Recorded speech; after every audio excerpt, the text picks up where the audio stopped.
Welcome to Xagility. I'm your host, John Coleman.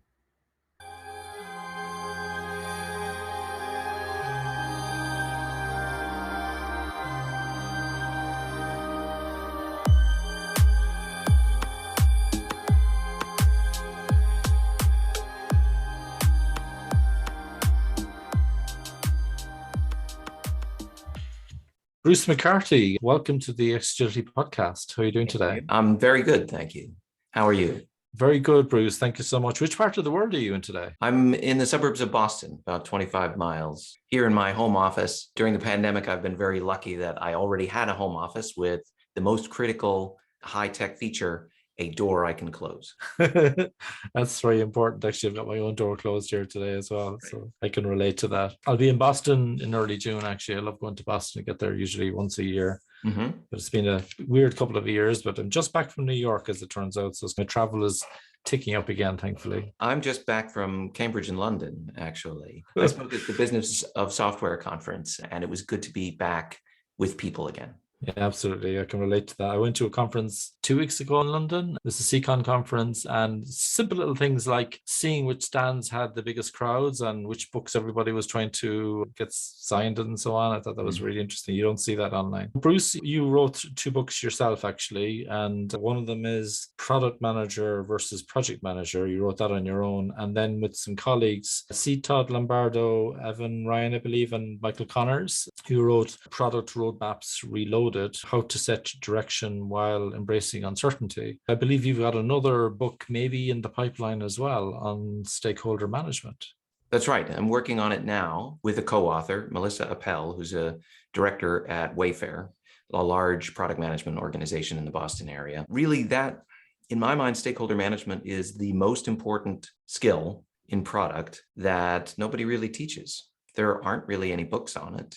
There aren't any classes on it. It's a little bit like maybe you could watch the old movie, How to Win Friends and Influence People, and hope to glean a little bit. But it's really the difference between having a glorious plan that goes nowhere and a glorious plan that your entire organization can get behind and move forward with. It's the difference, in my mind, between success and failure. I can totally relate to that. Really looking forward to chatting about that later on. Before we get into your books, we're going to zone in today mostly on Product Roadmaps Reloaded, and maybe going to touch on the stakeholder management book. Before we get into that, Bruce, how did you get into product in the first place? Like a lot of people, it was accidental. I think as a young person starting out in your career, you may never have heard of product management, and I certainly had not. So I started in various marketing and sales roles. I'll tell you, the secret is I wanted to be a science fiction writer when I left school. I was a big fan of Star Trek, of Robert Heinlein, of Arthur C. Clarke, Isaac Asimov, all the well-known sci-fi authors, and I wanted to do that. It's hard to make a living doing that, I discovered. But as a product person, you can write science fiction and take it to the team and say, how might we make this true? And so that turned out to be my favorite job. I got there indirectly, accidentally, by way of being an entrepreneur. I did a startup in the early 90s in home environmental inspections with my father. And that, like many startups, we did a bunch of prototyping, a bunch of testing, raised some money, tried to go big, and crashed and burned. But I learned a lot. I did the books, I did the pro formas, I did the business plan, I did the marketing, I did the software development because we had inspectors who needed a laptop to go around and record their findings. And I learned so much that I was hired by a software company in my first product manager job. They thought of me maybe as a marketer because that's where I had most of my experience to date, but they also saw that I knew how to be an entrepreneur and think as a business person, even if we hadn't been successful.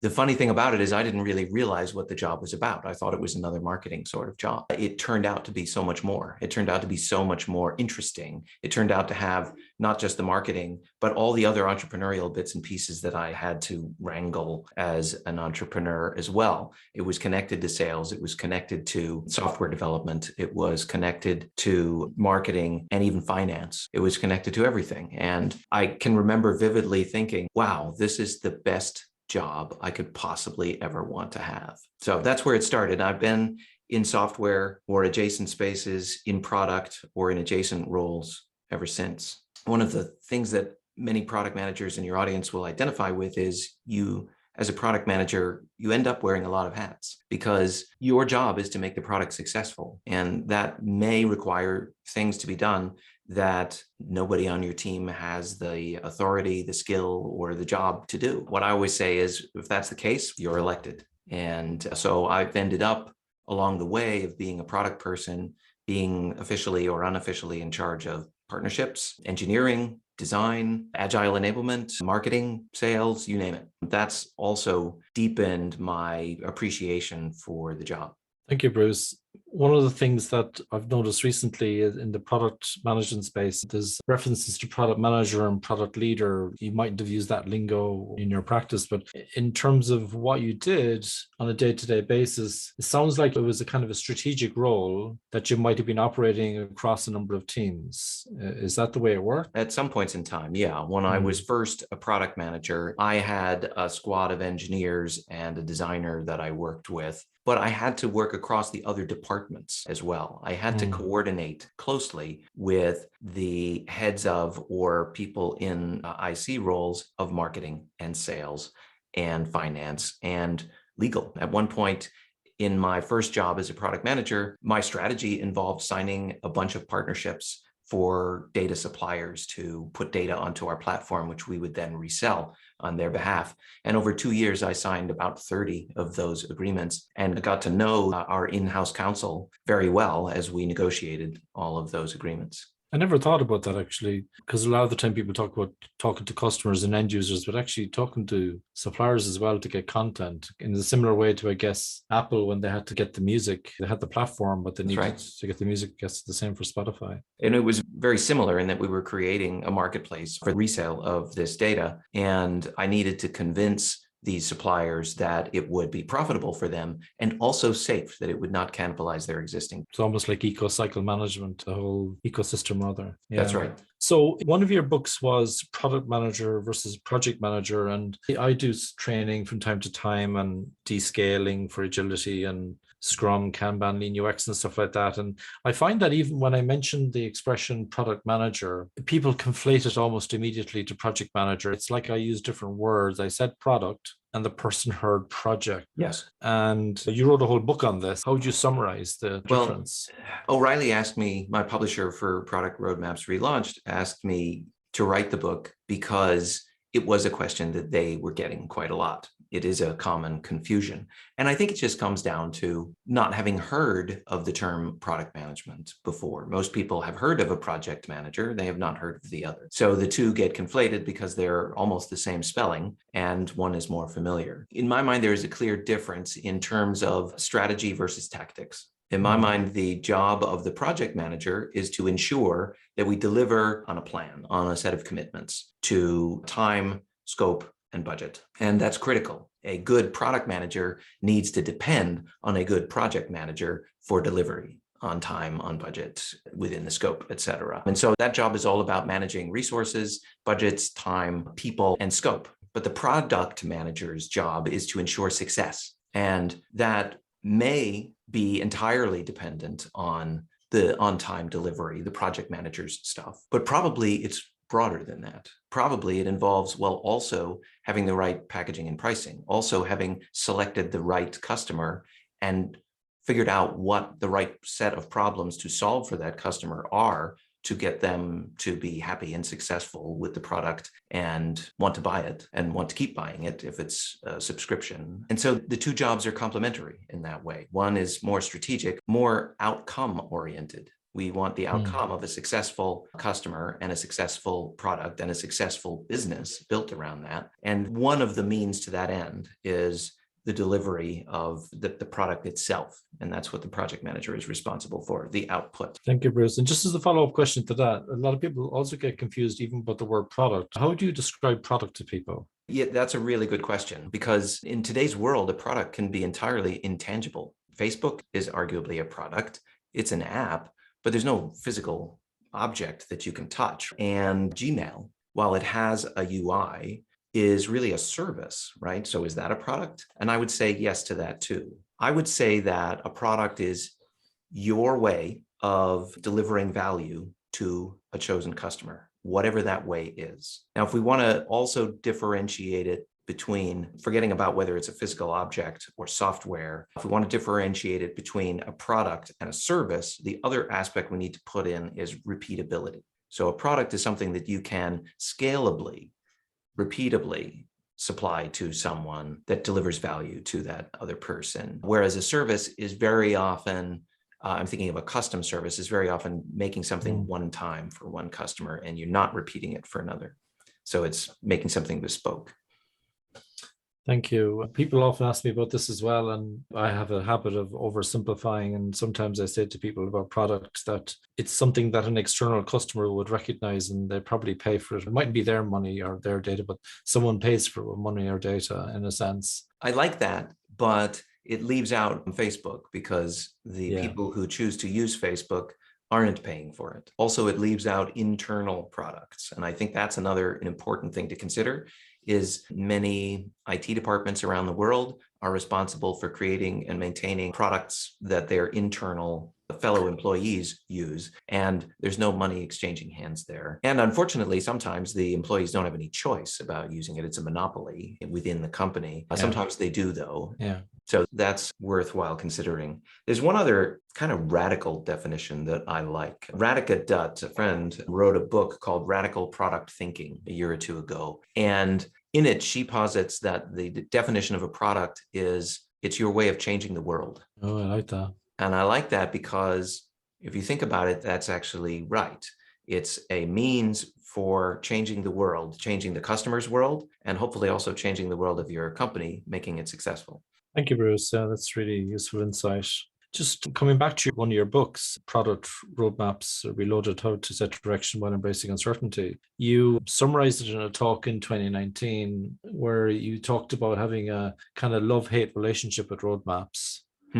And I wonder if you could start, first of all, with maybe what you think a roadmap is, because a lot of people also have a kind of preconceived idea what it is. And I think you've got some ideas around that. Well, if you ask someone what is a roadmap, usually they say it's a schedule of when features will be delivered. So it's features and dates. And I think that's wrong. I don't think there's anything wrong with a schedule of feature delivery dates. In fact, I think you need that. It's called a delivery plan or a project plan. So it's the sort of thing your project manager or program manager might be in charge of. But it's a separate thing from what I think of as a proper roadmap, which, again, making that distinction between project and product is more strategic. Think about it like a GPS. GPS is different than a simple set of turn-by-turn directions. You tell the GPS the destination that you're headed for, and it plots a route and a set of turn-by-turn directions for getting there, but it adjusts as you go based on conditions. And so if you learn, oh, there's traffic building up ahead,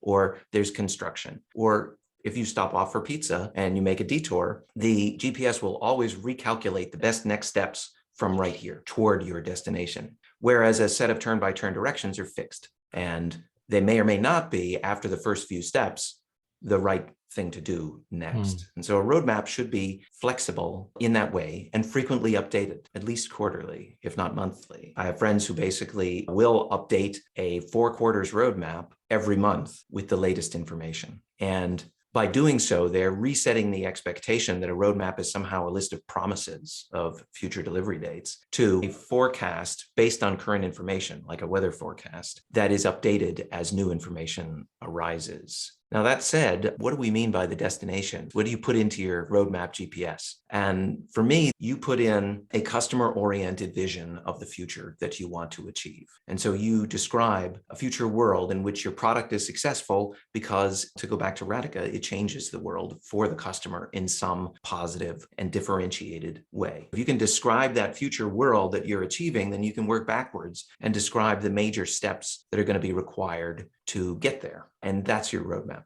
When you talked about the different steps, if you like, vision, objectives, time frame, disclaimer, and themes, are going to dig into these. If we start off with the vision, do you use time horizons, Bruce, for that? How do people figure out, like, are we looking at 5 years or here, like 1 to 3 years, 6 to 9 months? What are we talking about here? What's your experience with that? It's different for different industries. I think the software industry can move faster than the hardware industry, for example. But I'm thinking that your vision is usually a few years out. It's something that's going to take you a while to get. I usually tell people, think 2 or 3 years in terms of your vision. If you've got a next stage vision that's even more fantastical, that's going to take you 5 years, okay, that's maybe separate. I do like the notion of putting horizons in, but I'm thinking about horizons to reach your vision, maybe 3 steps to reach your Got it. vision. Yeah. So as such, how would you almost break down that vision into more tangible objectives that could be done in a shorter cycle or something like that, so that you can see if you're iterating towards that vision, or maybe even if that vision is wrong, actually, because a lot of the time we might learn stuff that it's unusual, but it could happen, I guess, that we've got the wrong vision, right? So Well, it's actually not that unusual. Most startups fail, and that's because usually it might be that they simply run out of money. It might be that the technology doesn't work. But the most common cause, if you study the whole lean startup movement, is that they're trying to solve a problem that nobody is willing to pay them for, that it's just not a big enough problem or a painful enough problem for enough people. That it's worth having a product in that space. And so a lot of these startups fail by putting their thing out there and then discovering it's not the right thing. It doesn't solve the problem, or it's identified the wrong problem. So I think early stage discovery of what are the problems for your chosen customer, and would something that you could build adequately solve that problem? Not just adequately, actually, would it solve it better than whatever incumbent solution is, whatever the current solution that people use to address the problem is? Imagine a chronic medical condition that is treatable with a drug, but that drug has side effects and it's expensive and you have to take it forever. Another drug that has slightly different side effects, but you still have to take it forever and is priced similarly, is not much of a substitute. I think that's not exciting. What would be exciting is a treatment that cures the condition entirely, and so you can stop taking any drugs or having any side effects. That would be a 10x superior differentiated solution that would take an existing painful problem and make a superior solution. We just touched on a topic that's near to me at the moment, which is the problem space, because while you're working out with the vision, and then you got the business objectives that underpin that vision or help to iterate towards that, and you got time frames, like the way you've got now, next, later is a lovely pattern. What are we thinking of doing now? What aren't we doing now? What are we thinking of doing next, and what might happen later? I really like that, and I've seen that in the Scrum.org Advanced Product Owner materials as well, as a kind of a recommended pattern. But the problem space is interesting to me, because until I met Indy Young a few weeks ago, I was of the view that sometimes if you go into the problem space, it's almost like big design up front and you're not getting any feedback from the market. And then on the other hand, you've got people who do discovery and experiments, and they meet customers and they get all excited, and then they do delivery. What can also happen with that as well, even if you use lean startup, lean UX, all these approaches, you can go down the funnel very quickly, almost get myopic and go straight down into something. I don't know, just trying to strike that balance where, how do I know I got the right problem, and is this the right time, and all that kind of stuff. How have you dealt with that kind of dilemma, I guess, Bruce? The roadmap really needs to be, I said the word flexible a moment ago, but one of the key ways it needs to be flexible is to incorporate, to allow for, to give space to that kind of learning and discovery and finding out that you were wrong. Before you do a roadmap, I think you should get to know your customer and what problems they have that are worth solving, that they would pay you to solve, to do your initial discovery. And there are great books on this. Teresa Torres recently came out with her new book, Continuous Discovery Habits. Highly recommend it. David Bland's Testing Business Ideas, another really good book. But once you have a sense for what are the problems to solve for your customer, you now are in a position to do a roadmap. In fact, even if you're not 100% sure that you've got that list or in the right order, what you could do is you could put together a roadmap with your best guess and use that as a tool for discovery. Go and show it to a few of your customers. Hey, Mr. Customer, or potential customer, here is our vision of a better future, and you are named in it. You are the customer named in this better future. And here are the problems that we believe we need to solve in priority order based on how painful they are for you, how important they are for you. Did we get it right? Do you see yourself in this? Or did we leave out something? Or are they in the wrong order? Or did we misunderstand something about your situation, your life, or your job? And you can get very good feedback from folks in that situation when you are seeing how excited they get. I'm thinking of an interview I did with Steve Blank, and he described in enterprise B2B, actually creating a roadmap like that and using it as a pre-sale tool. He brought it to the potential enterprise customer. Will you sign a contract with me? And the customer said, you don't have a product, you just have a piece of paper. And he said, I know, but if we deliver on this, would you buy it? And the customer said, yes. And he said, okay, so sign here. If I never deliver it, you don't have to buy it. It's fully cancelable. But if I deliver it, then you're saying that you will buy it. And that's either a pre-order or a cancelable purchase order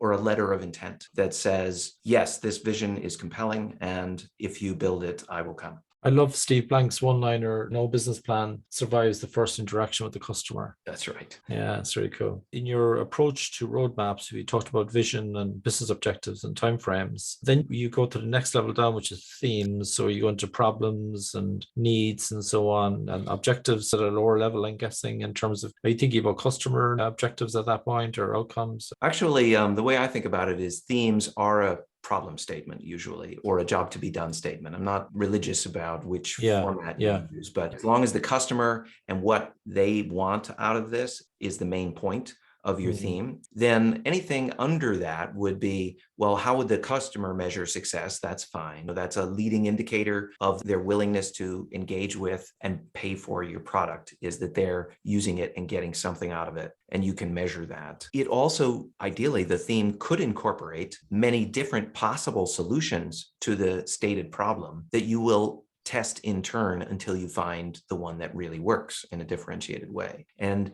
that's one of the reasons why the date ranges in a roadmap need to be flexible, is you're testing. You don't know the result until you actually discover the result by testing. So you may put out a prototype, discover, as you were saying earlier, that it just does not solve the problem adequately, or you may, in the worst case, discover that it solves the problem, but nobody cares and they're not willing to pay you for it, or they're not willing to pay enough for it that you could have a profitable business because it costs you too much to deliver it. So then you've got to go back to the drawing board and come up with a solution that solves it in a way that still works for the customer, but on which you can build a profitable business. One thing I've observed, Bruce, with the discovery in particular, is a lot of people demonstrate what I refer to as execution bias. They have this idea, they've got all these assumptions, they convert the testable hypothesis, they run the experiments. The experiment results aren't fantastic, and you and me, we might actually say we need to pivot or stop this, but they just keep going on. It's, no, this is still good. Metaverse is the answer to all the world's problems, so that's where we're going. Have you seen that happening? And if so, how have you dealt with people getting them to pull out of that? This is Melissa Perry's premise in her book, The Build Trap, that we know as an industry, we're supposed to build, test, and learn, and keep iterating until we've got something that tests well, that really does have good results and grows our business. But as an industry, we generally don't do that. We know we're supposed to, but as an industry, instead of build, test, learn, we do build, build, build, or build, ship, build, ship, build, ship. And we've seldom stopped to look back. I see teams all the time building toward a ship date, and I say, this is great, this is exciting, I can't wait to see what the results are. You've, of course, instrumented your product to see how customers are using it, how many are using it, how frequently they're using it. And they're like, oh, yeah, we meant to, but we cut that feature for time. And I'm like, okay, but how will you know if what you have built is successful? And usually they stammer and hem and haw at that point because they don't have a good answer to that. But there is often, I'm going to point a finger here, pressure from senior leadership in a company to ship. And that pressure forces teams to compromise on really what is good for the long-term health of the product and of the company. Yeah, I've seen that too. When I'm helping people, when they're trying to figure out a forecast or something like that, when will it be done is the most annoying question, but it's also an important question, isn't it? Yeah. And I've been using probabilistic forecasts, Monte Carlo probabilistic forecasts, but I've been doing it with health warnings. 85% chance we might deliver by this date, 15% chance we won't. And one of my peers, he uses this extra phrase, which is, and I'll give you a better forecast next week. Yeah. In other words, this one is wrong, you know. Our intelligence, our ability to forecast should improve as the deadline approaches. Yeah.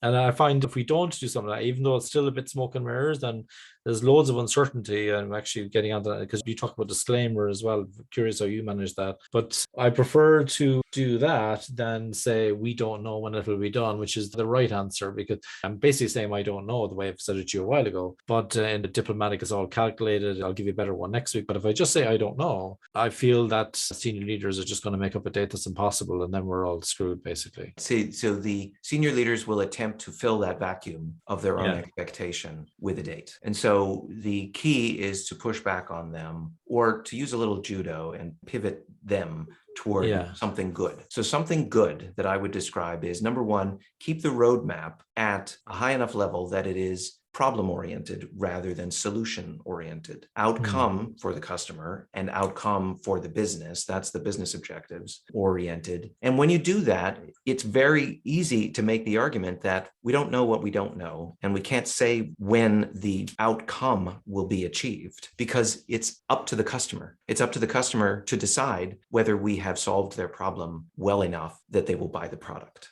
And so we're not going to retire the problems on the roadmap until the customer tells us, awesome, you solved my problem, move on. So that's why I prefer the now, next, and later. We're going to stay on the now things until the problems in the now column are solved. Then we'll move to the next problems. Now, that said, there's still a hunger for the date, right? So at the next level down of detail, there are specific features, UX changes, and other things unrelated to software, marketing campaigns, pricing changes, a demo at a conference, other things that are one level down in execution detail that could be on a project plan or a delivery plan. And those things, if they are near enough term, if they're in a window of certainty within 6 weeks, 8 weeks, something like that, where we have 80, 90% confidence in what we can deliver when, those things can have dates. Yeah, another technique I learned years ago as well was the transformation map, where you got the time horizons getting more vague as the horizontal time axis elapsed time goes on. That's right. So we might talk about Q1, Q2, H2, 2023, and then 24, 25 together. Right. So there's still seeing stuff that looks like it's happening at a particular time, but it's like a bit of judo, I guess, as you put it. Essentially, we're still trying to set some expectations, but we're also trying to provide that disclaimer of uncertainty as well, that there's a load of stuff that we need to learn actually along the way. I think that's right. The roadmap is a learning instrument. The project plan is a visibility instrument. So I'm not going to go into OKR so much in this conversation, but I could see that it's something that you support, particularly when they come from an outcome perspective. And it's a great way to revisit how you're doing against your vision, and having quarterly objectives that can all help. But something that really caught my attention in one of your talks was about getting stakeholder input for the roadmap. Can you tell us a little bit more about that, Bruce? I think of the roadmap as a team sport, really. I think it's not likely to work if it's an exercise by one genius product manager alone at their desk coming up with the plan and just saying, here it is, folks. And because you're always going to get the question, what about my favorite feature? Or what about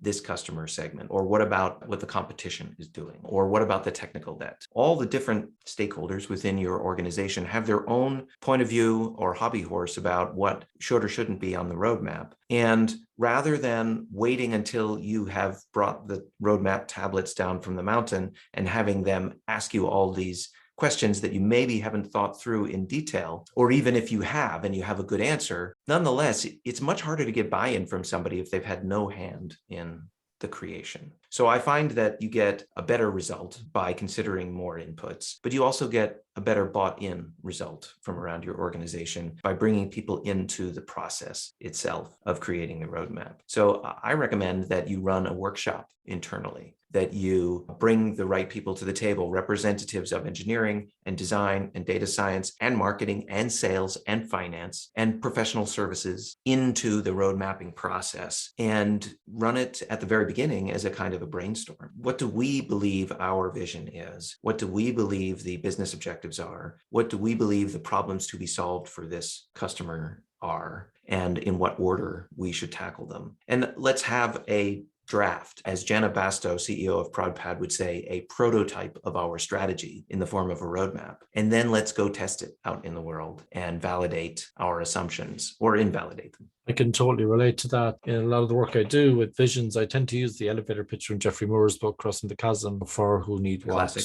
whatever the name of the product is, or what that does what people might think it is, and what's the competitive advantage. And I might add a little twist as measured by to that as well, as a bit of a cheat. But then for objectives, yeah, I agree. I also use the business problem statement. Sometimes I might use just free form. But when I do this with product leaders or senior product owners, what I do is if I'm working with a product owner, not only have I done this with stakeholders, but I've also done with people in the team, like the developers, they might call it in Scrum. And I'd work with the product owner and say, just like you said, we don't want to come down from Mount Sinai with these tablets saying, here's the vision. We don't want to do that. What I want to say is, actually, we think this kind of sucks. Can you come up with a better one? Can we have a little bit of a competition here? Yeah. Not to come up with a better vision. And the same with the problem statement. I find 19 times out of 20, they always come up with something better. And like you say, it's lighting up people inside. It's inspiring everyone that feel they all own it, right? I just did this yesterday with a team of, I think we had about 16 people in the room from one company, all different disciplines, different departments, and so on. And they each took a particular, this is B2B, so they each had a particular type of user with a particular set of jobs to be done. And they went off in Zoom breakout rooms, as we do today, and workshopped the vision for their customer within the overall customer types, and came back.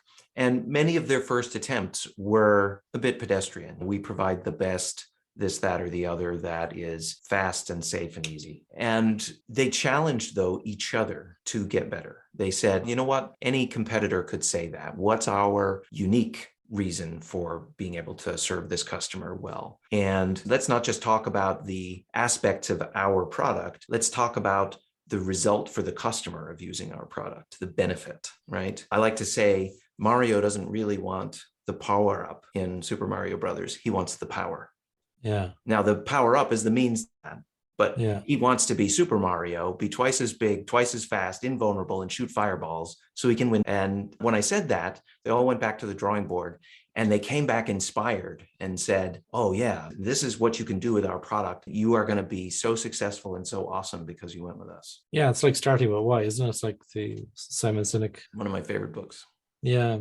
Stakeholder management, you're writing a book about that at the moment. And you mentioned some influencing books that are quite old. And without giving it away, what would be the kind of headline things that maybe we can expect in your book? Many of our product management folks who will be listening, or anybody else who has to deal with input from others around the company, particularly executives, will identify with the situation where you're being asked to add something to the roadmap. You're being asked to do a feature or satisfy the unique needs of one customer. And we often feel helpless in that situation. Some executive with authority is telling us to do this, and yet our job is to make the product successful. So it feels like we're in conflict. It feels like we're in a no-win situation. And the book is about how to have the company win in those situations. It's about how to set up the conditions such that you can have a logical, goal-oriented alignment session with such an executive, acting, even though they are higher placed in the organization, acting as a peer to resolve that conflict. And so we've got a bunch of techniques, some of which will be obvious to experienced product people, like, have you actually set strategic objectives for your product? Do you have a roadmap of record? If you've got those things in place, then you can refer back to them and say, okay, you have an idea for a feature. I respect that. First question, what problem are you trying to solve with this feature? Is it a problem for us? In which case, let's look at the business objectives and see if that's a problem we're really trying to solve for our business. Is it a problem for the customer? In which case, let's look at our themes and our roadmap and see, is this one of the problems that we are trying to solve? Oh, yes, it is. It's actually a solution to one of the customer's problems. Let's look at the other 2 or 3 or 4 ideas that we have in the queue to test for that particular problem. Where does this fit? Is it actually already there in some form? Or is it more promising or less promising than some of the others? Is it difficult for us to test or not? Let's put a framework like that around the conversation and let's investigate it, the answer to where does this fit? Rather than yes or no, it's where does it fit? And let's investigate that together. You can use the Socratic method, but I think it's important to not use it sarcastically. Yeah. Not use it as a weapon, but as a real tool for discovery, for mutual and respectful discovery, especially when you're dealing with someone higher up in the organization than you. That's one really key aspect to it. There are lots of other ones too, like I mentioned, doing a workshop to pull together a roadmap as a team effort. That you get a lot of stakeholder alignment by doing that. And then the person from the marketing team who is in your roadmaps workshop can defend and represent the decisions of that group to the rest of the marketing team, for example. Thank you, Bruce. When can we expect the new book to come out roughly? Early next year.